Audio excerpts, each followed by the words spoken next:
하루 한 챕터씩 책을 리뷰해드립니다. 리뷰하지 채널의 저는 강성문입니다. 지금 역사의 역사를 계속해서 리뷰해드리고 있는데요. 제가 능력이 부족해서 한 회차에 한 챕터씩만 리뷰를 해드리고 있는데, 참 그래도 저한테는 굉장히 의미가 깊은 시간이고, 그리고 몇 명 안 되지만 저의 채널을 구독해 주신 여러분들에게도 이 시간이 조금은 유익하고 의미 있는 시간이기를 바랍니다. 오늘은 역사 네 번째 시간으로서 레오폴드 랑케의 그 도서들을 한번 살펴보도록 하겠습니다. 자, 지금부터 리뷰 시작합니다. 우리가 오늘 살펴보아야 될 랑케는요, 하이퍼 리얼리즘을 주장했던 사람이라고 생각이 됩니다. 1700년대부터 1800년대까지 독일에서 살았던 역사학자였던 랑케는 막시밀리안 2세라고 하는 프로이센의 왕에게 1854년 9월부터 10월까지 역사 강의를 해요. 그리고 그 역사 강의한 그 질의응답의 내용, 그리고 강의 내용을 작성한 녹취록을 바탕으로 해서 책을 냅니다. 그런데 그 책이 랑케의 생전에는 발간되지 않다가 랑케의 사후 2년이 지난 다음에 그 녹취록과 그리고 또한 질의응답의 내용들을 정리해서 책을 내게 됩니다. 그 책의 제목이 바로 근대사의 여러 시기들에 대하여 라고 하는 책이에요. 그런데 이 책을 기술한 방법이 우리가 지금까지 살펴보았던 헤로도토스라든지 아니면 투키디데스라든지 아니면 사마천 혹은 이븐 할둔과 같은 그러한 사람들하고는 좀 더 다른 면모를 지녔다라고 보여집니다. 그 다른 면모는 무엇이냐면은 극사실주의를 추구했다. 뭐냐면은 사실이 아니면 적지 않는다 라는 것들을 추구했어요. 그리고 최대한 사견이라든지 아니면은 정확하지 않는 역사 기록은 그 기록에서 배제했습니다. 서술에서 배제했어요. 그러한 면으로 살펴보면은 거의 대부분의 역사학자들이 리얼리즘을 굉장히 중요하게 생각하는 것은 사실이지만, 랑케는 리얼리즘을 넘어서서 하이퍼 리얼리즘을 추구했던 사람이다 라고 보여집니다. 이런 것들이 랑케가 근대 역사의 방법론에 대해서 굉장히 중요한 한 획을 긋는 계기를 만들어주기도 했지만, 반면에 굉장히 무미건조한 역사서를 만들어낸 장본인으로 비판을 받는 이유이기도 합니다. 랑케는 전문 역사학자로 불리는 사람이에요. 왜냐면은 그의 생애를 통틀어가지고 대학교를 졸업하고 난 이후에 바로 대학에 교수로 들어가서 생애를 마칠 때까지 한 일이 역사서술, 역사 강의, 그리고 그런 역사에 관련된 일들만 쭉 했어요, 이 사람은. 아니면 역사학을 계속 왕한테 강의를 한다든지 역사 연구를 한다든지 그런 역사 관련한 일들만 해왔던 사람이기 때문에 그를 전문 역사학자 및 전문 역사가로 부르고 있습니다. 그런데 그를 전문 역사가로 부르는 또 다른 이유가 있는데, 그것은 뭐냐면은 그 사람이 역사 저술을 하거나 아니면 역사적인 어떤 활동을 할 때 그 주 타겟 대상이 역사를 연구하고자 하는 연구자 혹은 지식인, 아니면은 역사를 자신의 통치에 이용하려고 하는 정치인들, 그러한 사람들을 타겟으로 해서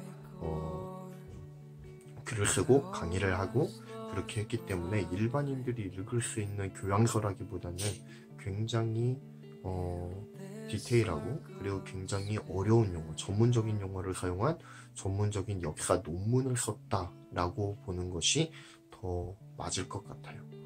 그러니까 일반인을 겨냥한 서술을 한 사람이 아니었습니다. 그래서 랑케의 책을 서점에 서가에서 찾아보기가 힘들죠. 왜냐? 일반 대중들한테 메리트가 없기 때문입니다. 그러나 반대로 역사를 연구하고자 하는 연구자들이라든지 아니면 대학 교수들이라든지 지식인 계층에서는 굉장한 인기를 가지고 있는 책이 또 랑케의 책이기도 하다라는 것이죠. 그래서 이런 양면성을 가지고 있다. 어찌되었든 대중들이 읽기에 랑케의 책은 그리 친절한 책은 아니다 라는 것들을 다시 한번 하이퍼 리얼리즘을 추구하게 된 계기가 있을 거라는 생각이 듭니다. 왜냐하면은 배경이 없이는 사람도 없거든요. 그래서 그 배경을 잠시 한번 살펴보도록 하겠습니다. 랑케의 아버지는 법률가였어요. 그리고 어머니는 인근 시골 귀족의 딸입니다. 그러니까 굉장히 지체 높은 양반들이었다라는 것이죠. 그런 아버지와 어머니 사이에서 태어난 랑케는 어려서부터 공부를 많이 한 사람이었다. 공부를 지독히도 사랑했던 아이라고 생각이 듭니다. 그는 어렸을 때부터 아버지와 교장 선생님한테 라틴어를 배웠어요. 11살에 수도원학교에 입학하게 되는데 거기에서 그리스어를 배워서 무엇을 읽느냐면 호메로스를 읽어요. 네, 호메로스의 작품을 읽어요. 그리고 15살에 다른 기숙형 뭐라고 해야 될까요? 수도원 학교로 다시 들어가게 되는데 거기에서 이제 구약성서의 정통한 교장 선생님을 만나서 구약성서 히브리어를 라틴어로 번역하는 작업을 하게 됩니다. 그러면서 구약성서에 빠져드는 거예요. 그러면서 이제 히브리어하고 라틴어를 배우죠. 그러면서 이제 고대 그리스 로마의 그 고전들을 이제 섭렵하게 되는 거예요. 그리고 독일 역사하고 문학 서적을 읽는 것들을 굉장히 좋아했다고 합니다. 1814년도에 그 라이프치히 대학에 진학을 해요. 그래서 정식으로 이제 역사학을 배우게 되는데 거기에서도 특별히 랑케가 집중했던 거는 신학이었어요. 신학. 그래서 구약 성서하고 신약 성서를 굉장히 자주 접했는데 그는 이거를 기독교의 경전으로 접하기보다는 역사서로 접했던 것 같아요. 그래서 역사 문헌으로 알고 그 역사를 연구하는 데 흥미를 느꼈다라고 이야기를 합니다. 그래서 교회사 수업에 굉장한 조예를 보였다고 해요. 이후에 베를린 대학교 교수가 되었는데 이 베를린 대학교에서 랑케는 유럽 각지의 대학 도서관 그리고 공공 문서 보관소의 문헌 자료를 섭렵하기 시작하는 거예요. 바로 이때부터 그 문서고 깨기가 시작이 되는 것입니다. 이런 배경에서 랑케는 신학의 조예를 가지고 이제 구약성서와 신약성서를 연구하는 그 과정 가운데에서 자신의 이런 그 극사실주의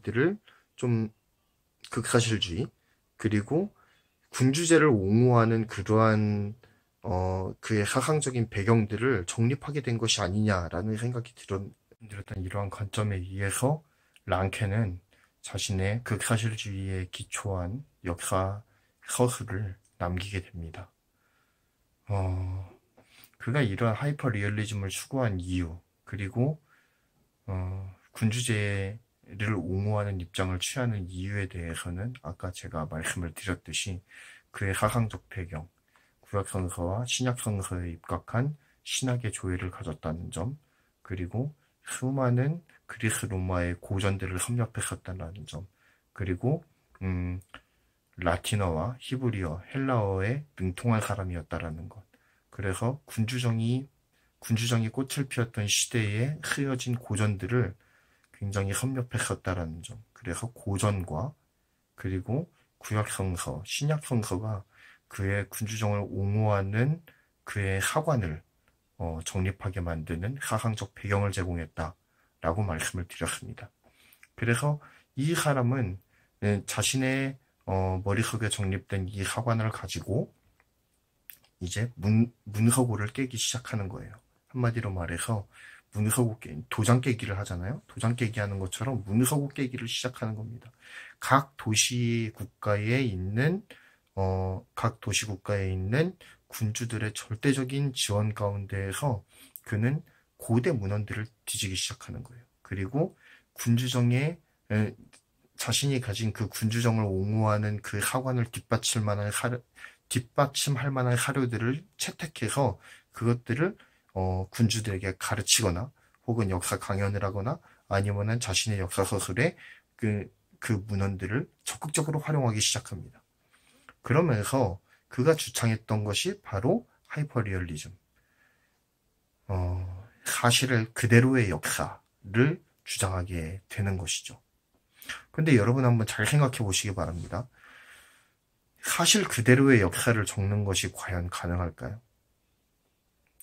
랑케가 주장했던 것처럼 역사는 사실 그대로를 보여주는 거울이어야 된다라고 하는 그 랑케의 사실 그대로의 역사라는 주장이 과연 용인될 수 있는 것이냐라고 하는 거에는 저는 물음표를 던지고 싶어요.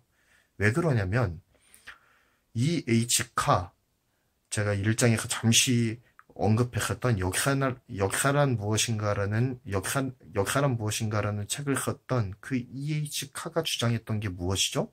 역사 서술은, 그리고 역사가는 기본적으로 자신이 가진 사관에 의거해서 역사 서술을 남긴다라는 거예요. 그것은 무엇이냐면은 모든 역사 서술에는 주관성이 가미될 수밖에 없다라는 거예요. 왜 그러냐? 역사가 자신이 그 과거에 있었던 모든 일들을 다 파악하지 못한다라는 거예요.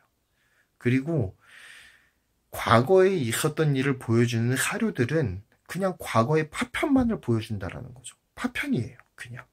말 그대로 뭔가 이렇게 연결되어 있는 역사를 보여주는 것이 아니라 그냥 여기 조금, 저기 조금, 그 과거의 흔적들을 더듬어서 그거를 과거의 일로 재구성하는 것이 바로 역사가의 그 의무가라네요. 그 역할이라는 것이죠, 역할. 그런데 랑케는 그 대부분의 역사적인 사실들을 문서로 접해서 그랬는지는 잘은 모르겠습니다. 그렇지만 이 문서에 적힌 것들에 대해서 굉장히 취사 선택을 함에 있어서 이것이 객관적인 자료이다라고 하는 것들을 인정받기 위해서 수많은 서고들을 뒤져가지고 공통점을 가진 많은 사료들을 이렇게 한 번에 끌어모은 다음에 그 중에서 이제 이게 가장 사실에 가깝다라고 하는 것들을 이제 채택해서 그것들을 자신의 글에 반영하게 됩니다. 그런데 그 글을 선정하는 과정에서 랑케 자신의 그 의견이 들어갈 수밖에 없다라는 것이죠. 모든 역사서술은 역사가의 주관을 반영합니다. 그것이 진리예요. 왜냐면은 랑케도 사실 그대로의 역사를 주장했지만 결국에는 그의 책에 쓰여진 역사적인 사실들은 자신이 선택한 역사적 사실이었다라는 거예요. 자신이 자신의 사관을 가지고 자신이 직접 선택한, 자신의 주관에 의해서 선택한 사료들을 채택했다라고 하는 점은 그의 주장이 원론적으로는 옳은 것이지만 비판을 피할 수 없는 또 다른 이유를 제공하게 되는 것입니다. 그래서 여러분들도 한번 잘 생각해 보셨으면 좋겠어요. 여러분들이 일기를 쓴다고 한번 가정해 보십시다. 여러분들이 오늘 있었던 일에 대해서 일기를 쓸 때 그냥 사실만 쓰나요? 오늘 무슨 일이 있었다 라고만 적나요? 아니죠. 거기에는 여러분들의 감정이 들어가고 여러분들이 느꼈던 감정이라든지 생각이 들어가게 될 거예요. 그런데 그런 여러분들의 감정이 들어가거나 아니면 생각을 적은 그 글은 랑케의 입장에서 봤을 때는 일기일까요? 아닐까요? 아니라는 거죠. 소설이라는 거예요. 그런데 그게 과연 맞는 이야기일까? 역사가들의 입장으로 다시 한번 돌이켜서 역사가들이 물론 사실성, 리얼리즘을 추구해야 하지만 그 리얼리즘이 한계에 부딪혔을 때는 상상력이라는 것을 펼칠 수밖에 없거든요. 사마천이 그랬고 투키디데스가 그랬고 헤로도토스가 그랬습니다. 이븐 할둔도 마찬가지죠. 그렇지만 극사실주의를 주창했던 랑케는 그것들에 대해서 인정하지 않았다라고 하는 것은 어찌 보면은 이 사람이 굉장히 극사실주의를 추구하면서도 굉장히 배타적인 입장을 취했던 것이 아니냐. 뭔가 굉장히 폐쇄적인 입장을 취했던 것이 아니냐라는 그거를 감출 수가 없습니다. 예. 그래서 저는 이 역사서술이라든지 아니면 역사적인 관점들을 바라볼 때 좀 열린 시각으로 바라볼 필요가 있겠다라는 생각을 하게 되는 거예요. 랑케를 보면서 저는 극사실주의를 추구했지만 결국에는 그 자신조차도 극사실주의를 주창했던 랑케 자신조차도 자신의 주관성에서 벗어날 수 없는 어쩔 수 없는 한계를 지녔다라고 하는 것들을 바라보게 됩니다. 자, 여러분, 오늘의 리뷰는 이것으로 마치도록 하겠습니다. 여러분, 역사서술은 기본적으로는 객관적인 시선을 가지고 바라보아야 되는 것이 맞습니다. 그렇지만 그 역사적인 서술에 다이내믹을 더하기 위해서 역사가의 상상력과 사관은 또한 필수적인 것이라고 생각이 되어집니다. 우리의 삶 가운데에서도 정직과 성실 그리고 극사실들을 추구해야 될 필요는 있겠습니다. 그렇지만 만약에 그것들로도 해결되지 않는 것들이 있다면 우리는 우리들에게 주어진 상상력이라고 하는 무기를 펼쳐서 정말 그 모든 우리들에게 닥쳐진 삶의 과제들에 대해서 창의성을 가지고 접근해야 될 필요도 있지 않을까요? 그래서 사실성과 창의성은 같이 돌아가야 되는 것이 아닌가라는 생각을 랑케의 챕터를 보면서 저는 생각하게 되었습니다. 여러분들의 생각도 한번 공유해 주셨으면 좋겠습니다. 여러분들은 이 이야기를 들으시면서 어떤 생각이 드셨나요? 댓글을 통해서 같이 나눌 수 있었으면 좋겠습니다. 오늘의 리뷰 여기에서 마무리하겠습니다. 감사합니다.